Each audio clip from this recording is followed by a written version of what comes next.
জন সদস্য থেকে আমরা যখন 60-এ নেমে এসেছি, 60 জন হারিয়ে ফেলেছি, তখন আমরা সবাই জীবনের আর কোনো মায়া করছিলাম না। আমরা যে কোনো ভাবে মাটি বা স্থল একটি জায়গার খোঁজ করতেছিলাম। বহুত খোঁজ করতে করতে দিনের পর রাত শেষ হয়ে যাচ্ছিল এবং পানির অভাব, লবণাক্ত পানি আমার এই পিছনের সাইড এবং আমার পা এবং আমার কোমর পর্যন্ত যে নরম জায়গাগুলো শরীরের থাকে, এগুলো সম্পূর্ণ আকারে পচে গেছিল।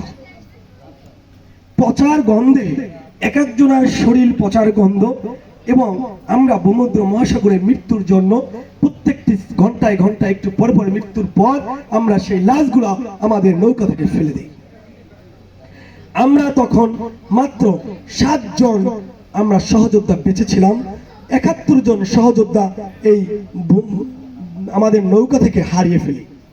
আমরা মৃত্যুর জন্য প্রস্তুত হই।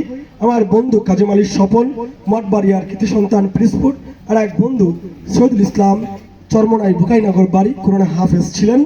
আমরা তওবা করি এবং আমরা মৃত্যুর জন্য প্রস্তুত হই এবং আমরা আল্লাহর কাছে বলি যে আল্লাহ, আমাদেরকে আর যন্ত্রণা না দিয়ে তুমি মৃত্যু দাও আমাদের। এবং আমরা একে অন্যের হাতের সাথে কাপড় বেঁধে ফেলি এবং আমরা মৃত্যুর জন্য তওবা করি। আমি জানি না এটি আমি কোন মায়ের সন্তান বা আমি কেন বেঁচে আছি। আমি